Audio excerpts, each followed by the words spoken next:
HIV झालेल्या मुलाला आम्ही ॲडमिशन नाही देऊ शकत. सॉरी. HIV झाला आहे तुला. तुला जर इथं नोकरीवर ठेवलं तर बाकीचे सगळे नोकरी सोडून जातील. नाही नाही, HIV झालाय तुम्हाला. तुम्ही इथं नाही राहू शकत.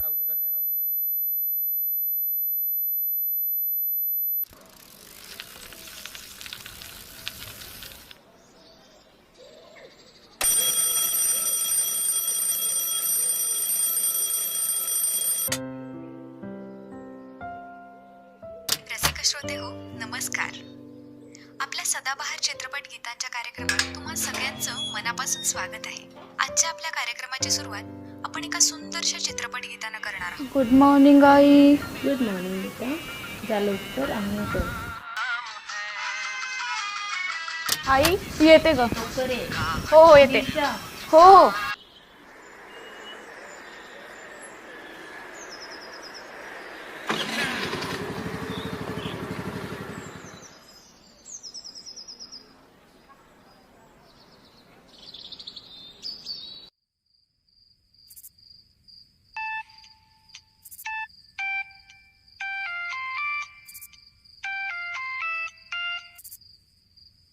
हॅलो राजेंद्र. हो फोन करणारच होते.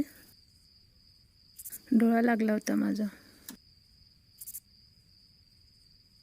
ती बहुतेक झोपली असेल. उठवते आणि फोन करते तुला. ठीक आहे. हां हो ऐकते ना. पण राजेंद्र हे आज सांगणं तिला गरजेचं आहे का? हो मला माहिती आहे हीच योग्य वेळ आहे, पण उद्या परवा. ओके नाही नको बोलते मी. हां बाय. अनघा किती झोपतेस? उठ, आज वाढदिवस ना तुझा. मला वाटलं तू येशील काल मला विश करायला. दरवर्षी येतेस, काल का नाही आलीस? अगं बाई मग तू यायचंस ना. मी आले होते, दार बंद होतं, मग डिस्टर्ब नाही केलं. अगं हो खरं तर रात्री येणारच होते. तसा राजेंद्रचा फोनही आला होता, पण अचानक मला चक्कर आल्यासारखं झालं. आणि चक्कर कशाने? आता कशी आहेस? मी चल डॉक्टरकडे जाऊया. अगं बरी आहे मी. अगं पण चक्कर कशाला आणि कळायला तर हवं. मी आवरते, आपण जाऊया. अगं पण हे काय आवरलं नाहीस अजून? आई टाळाटाळ करू नकोस हा. प्रियाचा फोन येतोय. घेतला का जावं लागेल. मग हे ना वाढदिवस आहे तुझा, भेटायला नको का? चल ग आई. तू खरंच मोठी झाली आहेस हां. मागच्या वर्षापर्यंत उठली की गिफ्ट करायची आणि आता तेही लक्षात नाही तुझ्या. तुझी तब्येत जास्त महत्वाची आहे. इथे बस. मला माहिती आहे मला अशक्तपणा का आला होता. मी सांगेन म्हणत होते, पण कदाचित आजचा दिवस हा योग्य आहे. काय सांगायचं होतं तुला? सांगते, पण त्याआधी तू हे गिफ्ट घे.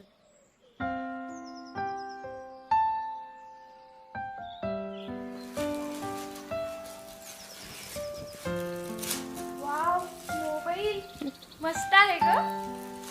पण मी हे नंतर बघेल. तू काहीतरी सांगणार होतीस ना? सांगते ऐक. मी HIV पॉझिटिव्ह आहे. काय तू गंमत करतेस का आई? मी गंमत करत नाहीये. म्हणजे तू अशी कशी वागलीस? तुला वाटतंय तसं काही नाहीये. ओ कम ऑन आई, तूच म्हणालीस ना मी मोठी झालीये. मला माहिती HIV कशाने होतो. अनघा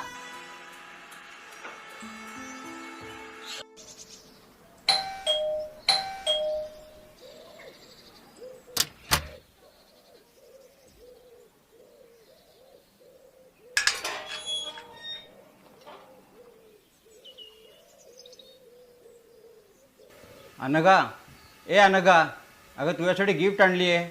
ये की लवकर. नाही यायची ती. का बरं? तिला सगळं माहिती आहे. अगं तू सांगणार नव्हतीस ना तिला? सांगणार नव्हते, पण रात्रभर विचार केल्यानंतर वाटलं कधीतरी सांगायचंच ते आजच. मग काय म्हणाली काय? तिला असं वाटतं माझं कुठेतरी HIV होण्याचं एकच कारण तिला माहिती आहे. आता आलं माझ्या लक्षात. मी भेटतो तिला.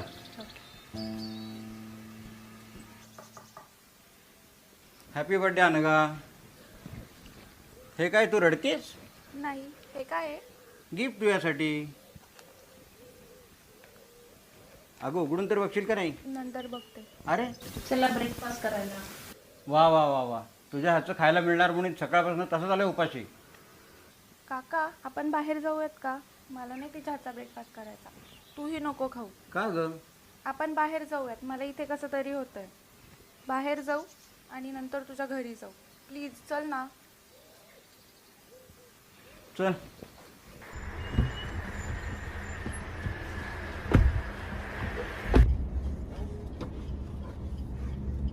घरी घ्या गाडी.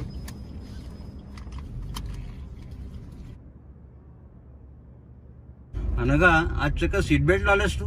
प्रोटेक्शन महत्वाचं वाटलं म्हणून लावलं. काका, तू तर काउन्सिलर आहेस ना रे? मग हे HIV पुस्तक तुझ्याकडे कसं? अगं मुद्दामूनच आणलंय मी ते. HIV पेशंट पण येतात ना आजकाल काउन्सिलिंगसाठी माझ्याकडे. खूप डिस्टर्ब असतात ते. त्यांना मानसिक आधाराची फार गरज असते. हा, असं आधी चुकायचं आणि मग रडत बसायचं. म्हणजे मला माहिती HIV कशाने होतो. अनघा, HIV बद्दल तुला जी माहिती आहे ना ती खूप अपूर्ण आहे. नाही म्हणजे असुरक्षित सेक्स केल्यामुळे HIV होतो ही वस्तुस्थिती आहे, पण तेच एकमेव कारण नाही आहे. ज्या लोकांनी असुरक्षित सेक्स केलेला नाही अशांना जेव्हा HIV होतो तेव्हा फार त्रास होतो त्यांना त्याचा. काका प्लीज, मी लहान नाहीये. मला माहितीये संबंध असल्याशिवाय HIV होतच नाही. आईने कुठे तोंड काळ केलंय रे? अनघा, तुझ्या आईबद्दल असं बोलायला तुला काही वाटत नाही? मला माझ्या आईबद्दल आदर होताच, पण सकाळी तुला माहिती नाहीये म्हणून तू तिची बाजू घेतेस. यु नो, तिला सुद्धा HIV झालाय. Yes I know. आता तिला तुझ्या सपोर्टची गरज आहे. व्हॉट? तुला सुद्धा माहिती होतं? म्हणजे तूही माझ्यापासून लपून ठेवलंस ना? आणि हे ऐकून तिला माझ्या सपोर्टची काय गरज? मलाच सपोर्टची गरज आहे. अगं अनघा, आता मला पण भीती वाटायला लागली. मला HIV झाला नसेल ना, गेले कित्येक वर्ष मी तिच्या हातचं जेवतीये, तिच्या जवळ झोपते, आम्ही एकाच घरात राहतोय. आता तर मलाही भीती वाटते. मलाही टेस्ट तर नाही करून घ्यावी लागणार ना? रिलॅक्स अनघा, लागलं तर करून घेऊ आपण टेस्ट. पण एक सांगू, स्पर्श केल्यामुळे किंवा एकत्र राहिल्यामुळे HIV होत नाही. आणि हेही खरं आहे की फक्त सेक्स केला म्हणजे HIV होतो असंही नाही. मग कशाने होतो? अगं, HIV बाधित व्यक्तीचं रक्त दिल्यामुळे किंवा सिरिंजची सुई न बदलल्यामुळे सुद्धा HIV होऊ शकतो. म्हणजे आई, शिट, मी असं आईशी बोलायला नको होतं. मला आईला भेटायचंय. थँक्यू, आज आपलं बोलणं झालं. आपलं बोलणं झालं नसतं तर मला आईला भेटायचंय.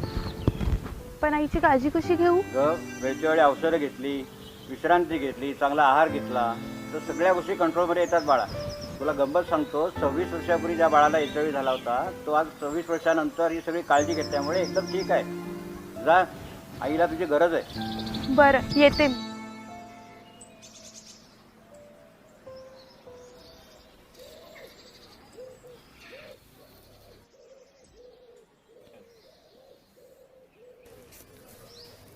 अगं काय करतेस? मी बनवलंय ते. माहितीये मला. मस्त झालंय. पण सकाळी तर तू. सकाळी मी वेडी होते, चुकीचं वागले, मूर्खासारखे वागले. आय एम रिअली सॉरी आई. तुला खूप वाईट वाटलं ना? पण आत्ता जे वागतेस त्याचा जास्त आनंद झालाय. तुझी काळजी घेण्यापासून माझी जबाबदारी. राजू काकांनी सांगितलंय मला की वेळेवर औषधं घेतली, काळजी घेतली की माणूस दीर्घायुषी होतो. हो माहिती आहे मला, जशी तू आहेस दीर्घायुष्य. म्हणजे मला काय झालंय? अनघा, आज सकाळी मी तुझ्याशी खोटं बोलले. मला वाटलंच होतं आई. HIV पॉझिटिव्ह मी नाही, तू आहेस. काय? हे कसं शक्य आहे? जन्मापासूनच आहे तुला. तू माझी मुलगी नाहीस. एका HIV बाधित मुलांच्या संस्थेतून तुला मी दत्तक घेतलेलं आहे. काही कारणास्तव आईला जर HIV झाला असेल तो बाळाला होण्याची शक्यता असते आणि हे मी तुला तुझ्यापासून लपून ठेवलं आहे.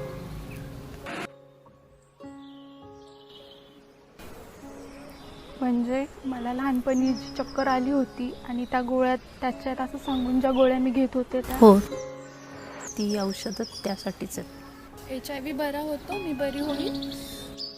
अनफॉर्च्युनेटली नाही. म्हणूनच तुझ्या मनाची तयारी करण्याकरता मी सकाळी तुझ्याशी खोटं बोलले होते.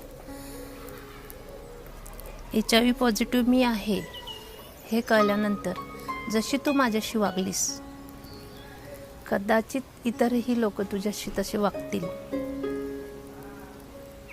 तुझा कॉन्फिडन्स लूज जाऊ नये म्हणून.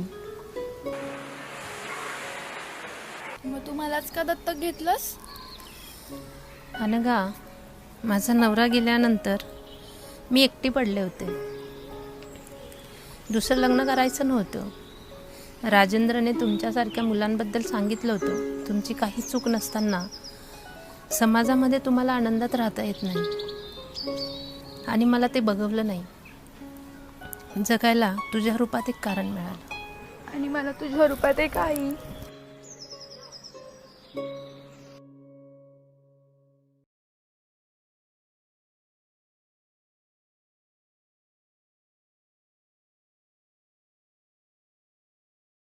सहारा प्रोडक्शन हाऊस यांच्या माध्यमातून आम्ही एक शॉर्ट फिल्म तयार केलेली आहे. या शॉर्ट फिल्मचं नाव आहे having virginity but HIV positive. He short film करण्याचा एक आणि एकच उद्देश आहे, ते म्हणजे जे लोक HIV बाधित आहेत अशा लोकांना समाजामध्ये ॲक्सेप्टन्स मिळावं, त्यासाठी हा आमचा एक छोटासा प्रयत्न आहे. अक्षदा विवाह संस्थेतर्फे गेल्या सुमारे 10 वर्षामध्ये HIV बाधित असलेल्या वधूवरांची सुमारे 650पेक्षा जास्त लग्न आम्ही लावण्यात यशस्वी झालेले आहोत. HIV बाधित वधूवरांची लग्न झाल्यानंतर त्यांना होणारी अपत्य ही बहुधा निगेटिव्ह असण्याची शक्यता निर्माण झाल्यामुळे आम्ही या उपक्रमास सुरुवात केली आहे आणि त्याला प्रतिसाद चांगला मिळतो आहे. मानवीय संस्था 1997 साली सुरू झाली आणि ही HIV अनाथ मुलांसाठी काम करते. आणि या संस्थेमध्ये जी मुलं आहेत ती आई वडिलांपासून HIV पॉझिटिव्ह झालेली अशीच मुलं आहेत. सध्या आमच्याकडे 55 मुलं आहेत, मुली आहेत. आणि ही जी मुलं आहेत ती साधारण एज ग्रुप हा 10 ते 18 वर्षापर्यंतचा आहे. या मुलांमध्ये जी आता जी मुलं आहेत जन्मापासून जरी पॉझिटिव्ह असली तर त्यांना जी अँटी रिट्रोवल ट्रीटमेंट दिली जाते, त्यामुळे या मुलांचा लाईफस्पॅन हा नॉर्मल राहणार आहे. या संस्थेला आपण खात्री आणण्याची औषधं निघालेली आहेत, त्यामुळे त्यांचं लाईफस्पॅन नॉर्मल राहील आणि शेवटपर्यंत चांगलं जगू शकते. एजी ऑर्गॅनिका कंपनीने HIVचं औषध एक बाजारात आणलं आहे. या औषधाने रुग्णांची प्रतिकारशक्ती वाढते आणि याचा फायदा कित्येक रुग्णांना झाला आहे. एका रुग्णामध्ये त्याचा HIV पॉझिटिव्हचा निगेटिव्ह झाला. सतत 5 वर्ष त्यांनी आपली औषधं खाल्ली.